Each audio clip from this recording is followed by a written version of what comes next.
एक बार एक नेक दिल इंसान को भगवान ने साक्षात दर्शन दे दिए। वह इंसान बहुत खुश हुआ। तब भगवान बोले, तुम अपनी कोई भी एक इच्छा बोलो जिसे मैं अभी पूरी कर दूंगा। वह बहुत ही अच्छा इंसान था। उसके मन में कोई भी लालच नहीं था। इसलिए वह बोला, भगवान, मैं जीवित ही स्वर्ग नरक के दर्शन करना चाहता हूं। भगवान बोले, स्वर्ग नरक में ऐसा कुछ भी नहीं है जो देखने लायक है। तुम और कोई वरदान भी मांग सकते हो। वह इंसान बोला, भगवान, मुझे बस एक झलक स्वर्ग और नरक की दिखा दीजिए। मुझे और कुछ भी नहीं चाहिए। भगवान उसकी ये इच्छा पूरी करने के लिए उसे अपने साथ आकाश मार्ग से यमलोक ले गए। फिर भगवान ने उस व्यक्ति से कहा, वो जो 2 कमरे दिख रहे हैं उनमें एक स्वर्ग है और दूसरा नरक है। जाओ और जाकर देख लो। वह व्यक्ति खुश होकर पहला कमरा देखने लगा। उसने उस कमरे में देखा एक बड़ी सी टेबल लगी है और उस टेबल पर तरह तरह के पकवान रखे हुए हैं। टेबल के चारों ओर कुर्सियां लगी हुई थीं और हर कुर्सी पर एक व्यक्ति बैठा था। हर व्यक्ति के हाथ में एक बड़ा सा चम्मच था। कमरे में बैठे सभी व्यक्ति दुर्बल और कमजोर नजर आ रहे थे। इतना अच्छा भोजन मिलने के बाद भी वे सभी हड्डियों का ढांचा मात्र दिख रहे थे। उनको देखकर उस नेक दिल व्यक्ति को गौर आश्चर्य हुआ। फिर वह दूसरे कमरे में गया।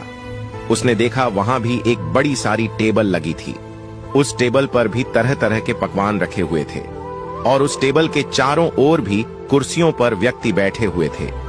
उनके हाथ में भी लंबा चम्मच था, मगर वे सभी हष्ट-पुष्ट और तरोताजा दिखाई दे रहे थे।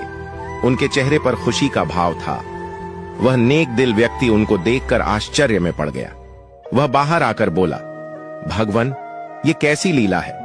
दोनों कमरों में एक जैसी चीजें रखी हुई हैं। फिर एक कमरे में बैठे लोग इतने कमजोर क्यों हैं, जबकि खाने के लिए दोनों कमरों में एक जैसे पकवान रखे हुए हैं।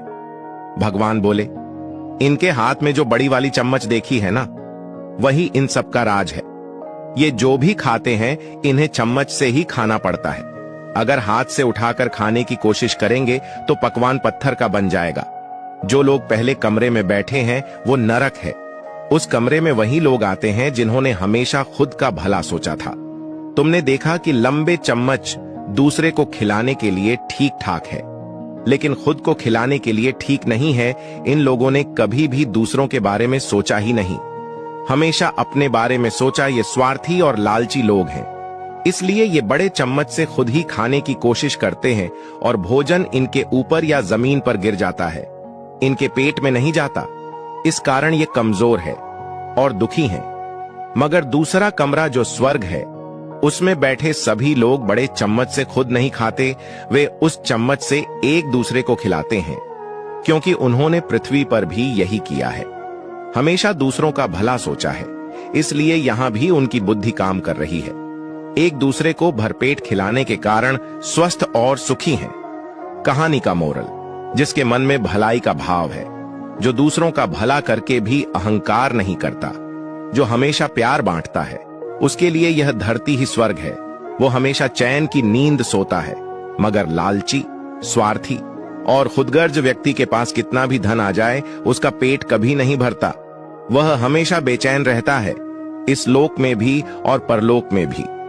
कहानी अच्छी लगे तो प्लीज शेयर जरूर कीजिएगा।